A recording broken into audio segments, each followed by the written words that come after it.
Most exciting destination in all of northern Wisconsin. LCO Casino Lodge and Convention Center, Hayward. LCO.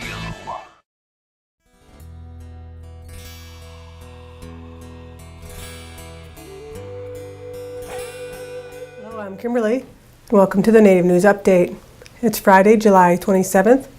Many of the stories you hear here can be found at IndianCountryTV.com. And here's the news for today from the Associated Press and other Native news sources.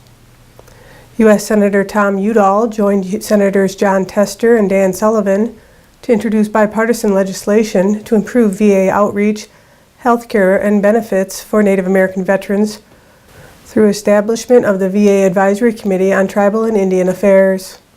The Advisory Committee will facilitate communication and understanding between the VA and tribal governments to better address the unique barriers Native American veterans face when assessing the VA. The bill has received support from tribes and tribal organizations, including the Navajo Nation and the National Congress of the American Indians. The Senators VA Tribal Advisory Committee Act will establish a 15-member committee representing each of the 12 regions of the Bureau of Indian Affairs, including 3 at-large Native American members and at least 4 veterans. The Advisory Committee will facilitate communication between the VA and tribal governments, meet face-to-face with VA Secretary to provide guidance on tribal and Indian affairs, and report to Congress its recommendations for legislation to improve Native American veterans' access to VA care and benefits. Gary and Carmen Davis have launched a new media platform called Native Business, which is set to share the knowledge of ingenuity and strategic planning for economic growth that exists across Indian country. You know, I think being entrepreneurs ourselves, we started Native Business because we feel that self-sufficiency, sustainability is of the utmost importance for Indian country, for the next generation of our people. We are and have been entrepreneurs and know what it's meant to us, to our family, to give us an opportunity to achieve our goals, dreams, and provide for ourselves. Gary and Carmen are no strangers to the entrepreneurial pursuits. Together, they've successfully launched multiple businesses as a husband and wife team, including Red Vinyl Records, Lightfoot Enterprises, Lightfoot Entertainment Group, Native Style Clothing, and Davis Strategy Group. Native Business will report across 26 sectors of business in Indian country via its website, a monthly print publication, Native Business Magazine, a weekly video news wrap-up, and an e-newsletter. Vision for Native Business is to really provide that platform for Native businesses, really across the sectors, whether it's if you're in federal contracting, if you're in agriculture, to showcase the successes and to show not just our people what we're doing, but to show the world. Beyond covering the latest and greatest news, Native Business will profile visionary business leaders, innovators, and industry disruptors making waves in Indian country. For more information, you can check out nativebusinessmag.com. Kimberlie Parnell, an American Indian Graduate Center Scholar alumna who was awarded a Gates Millennium Scholarship, has received a Fulbright U.S. Student Program Award to Denmark in Biology Research from the U.S. Department of State and the J. William Fulbright Foreign Scholarship Board. Kirby, a member of the Cherokee Nation of Oklahoma, who graduated from Eckerd College in 2016 and is currently pursuing a graduate degree in the University of California, Santa Cruz, will conduct research at the University of Southern Denmark as part of her project focused on harbor seal communication and reproductive behavior. Kirby is one of over 1,900 U.S. citizens who will conduct research, teach English, and provide expertise abroad for the 2018 and 2019 academic year through the Fulbright U.S. Student Program. Recipients of the Fulbright Awards are selected on the basis of academic and professional achievements, as well as a record of service and leadership potential in their respective fields.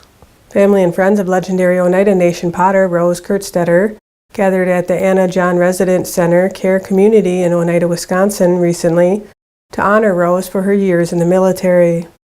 Her niece, Jan Malcolm, presented Rose, who will turn 100 years old on September 5th, with a beaded eagle feather and other gifts.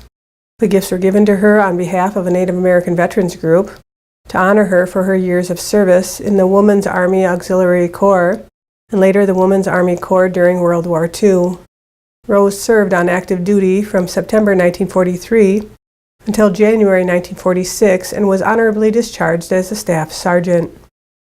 Rose was born in Oneida, Wisconsin. She is a graduate of Flandreau Indian High School, Haskell Institute, and the Institute of American Indian Arts. She graduated at the age of 60 from the Institute of American Indian Arts in 1979 with an Associate of Fine Arts degree in three-dimensional design and ceramics. She received a fellowship in 1983 from the Southwestern Association of Indian Affairs to initiate a survey of contemporary Iroquois potters in the U.S. and Canada. Rose first started making Iroquois pottery in the 1960s. For decades, she has volunteered in her community teaching her pottery craft to anyone who wanted to learn, Indian or non-Indian, in elementary schools, high schools, colleges, and elderly group settings. The Ritchie Valens family is celebrating the dedication of the Ritchie Valens Memorial Highway on August 25th at the Ritchie Valens Park in Pacoima, California. The family-friendly event is free and open to the public. The new freeway designation was approved on August 31, 2017 by the California State Assembly, officially naming a 3-mile stretch of Interstate 5 between 170 and 118 freeways after the rock and roll icon. This momentous occasion marks the powerful influence that Ritchie's life, music, and legacy has had on his community of Pacoima and around the world. His accomplishments almost 60 years ago continue to build bridges and inspire musicians today. Ritchie had several hit rock and roll singles in the late 1950s, most notably La Bamba.